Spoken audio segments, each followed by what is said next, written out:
All right, guys, welcome back to the C10 Prerunner build. Just want to catch you guys up real quick. So we are widening the front end by 3 inches. We have fender flares that have 3 inches on each side, so it'd be 6 inches total in track width. But what we've done here is we've cut the main cross member, as well as cut the, I call it an L bracket, that the upper control arm bolts to. So what we did there is we cut that L bracket off, had a bunch of rivets that held it together. So we cut those rivets off, and then we're gonna put a 3-inch spacer in there to push the wheels out 3 inches. So I'll go ahead and show you guys that. All right, so you can see this is where we cut off. Right there. So we cut this off. This was originally where the bottom control arm, that held the bottom of the spring. This is where the spring was caught on the main cross member that goes across the bottom of the frame. So I'm doing a 3-inch spacer because they don't make a great amount of off-road kits for these trucks. Most people just lower them, so not a lot of people actually extend the track width up front. So again, we're adding 6 inches total, so 3 to both sides. So what we did is we cut this off to allow for a shock, a big off-road shock to come through here. So this sat up here like so, with this attached to the bottom like that, and then this sat on there somewhat like that. So what we did is we cut these rivets off, pulled that off, cut this off, and now what we're gonna do is we have this spacer. So utilizing the holes that are already in the frame, I built this super thick, over 1/4 inch thick channel that'll go through those holes. And then this will bolt to it like that. So you can kind of see we're gonna space that off the frame 3 inches to get us our 3-inch track width. And then we cut this cross member to allow for a shock to come up through the whole thing. So the driver's side's already done. So let me show you that.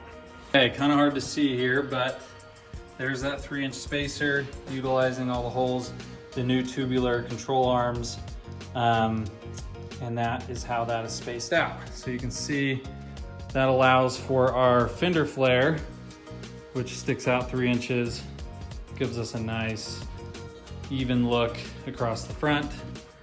And that is the bulkhead, or not the bulkhead, excuse me, the cross member that we cut the spring catcher off, which is gonna allow a shock to come up here, and we'll build a hoop to catch that shock. So gonna get all that mocked up and bolted on. I've still gotta drill another hole in the other side to allow this to be spaced out. So I've got my 2 holes here, so we'll put a bolt through here, a bolt through here, goes through the entire spacer and goes through this and this. So the spacer will be, all right, so I got my 2 holes. These were the original holes on the frame. Just had to take them one size up to fit these grade 8 bolts I'm gonna use to sandwich it in between the frame. And then I had to add a 3rd bolt and cut. Where'd my piece go? Garage is kind of a mess. So then I had to drill. So those are my 2 top holes and my 3rd hole down there. And that is what is gonna bolt to these 3 holes here, like so. So we should be good to go. All right, so I've got my 3 bolts in. They're not bolted down. I obviously still gotta put this plate on, but we do have an issue, super small. That is hitting that bolt, the grade 8 bolt is hitting this frame bolt. So I'm just gonna take the cutoff wheel, cut that down just a little bit so that'll clear, and we should be good to go. All right, so I got that bolt cut down real quick. You can see it's just a hair shorter, and now that won't hit and we'll be good to go. Next step is to get everything bolted up and get this side widened and with the fender flare on like this side. So should be easy. You guys should see that after I get that all done. So just threw down a quick paint and sand. Well, I did a wire brush sand on all of this, and then just threw down a quick coat of paint, couple coats just to keep the rust from coming back and spreading. So let those dry, and then we'll get this bolted on the car and get the upper A-arm on. Got the spacer on with that new bracket with everything cut, so we can fit a shock through it. I just painted this little section, that way I wouldn't have to take this off again when I do repaint the whole frame. So now we've got our new upper control arm, and this just slides on like that. We'll put our bolts on and we're ready to go. So it looks like that, all spaced out. Comes out a little bit further. Ready to rock and roll. Got that all bolted on, both sides. Bolted on, ready to go. So next we gotta space out the bottom ones 3 inches, and then we can do the disc brake kit. But everything's painted, bolted on, and 3 inches wider than where it was. Okay, so now that the upper control arms are done, we need to move on to the bottom. So let me show you what we got going on down here. So the way that these work, you can kind of see over on that side with the spacer, it's just a U-bolt. So here's the stock U-bolt location here and here. And so what's happened is now that we've spaced it 3 inches up here, I need to do the same to down here. So I need to move this mounting location up or out 3 inches, and then you can see that this cross member also has some angle to it. And so that means I need to add a spacer there so that we keep the same distance, you know, same mounting point, which is here out. So we have to add a spacer. So I'll get to that, and we got to cut these off.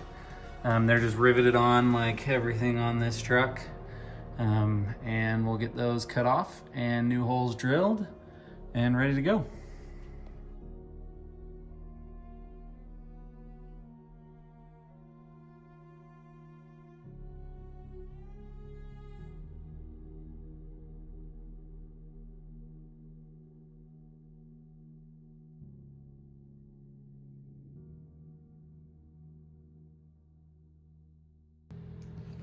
So I just got these cut off, and there's a little bit of the rivet still hanging on there. So we just trimmed those down so that was flat. And then I'm gonna just throw a quick coat of paint on them. And I already had these spacers built from the other side, so I just took some thick wall square tubing, cut some holes, and that's gonna give me the height I need because of the cross member, how it angles up. So these will sit on there like so. Now I know that those may not be strong enough. Obviously everything is going to get welded as well as bolted, but we'll see how long they last and if I end up actually keeping these on the car or doing something a little beefier. So I'm gonna throw down a quick coat of paint. So here's under the car. This is where the original U-bolt went in with that bracket, and all we've done is move the holes 3 inches up. There is a little bit of a notch on the cross member here. You can kind of see it right there.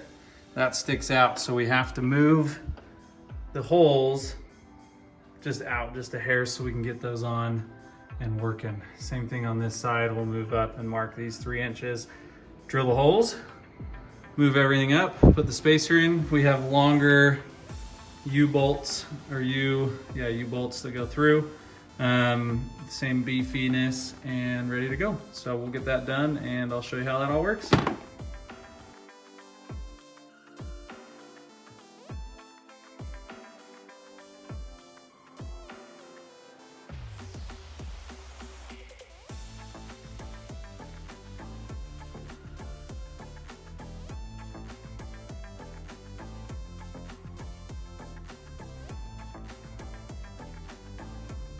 There's the old holes and the new holes, both sides. So we'll put the spacer on, we'll throw a quick coat of paint just underneath, so I don't have to worry about it. Throw the spacer on, be ready to roll.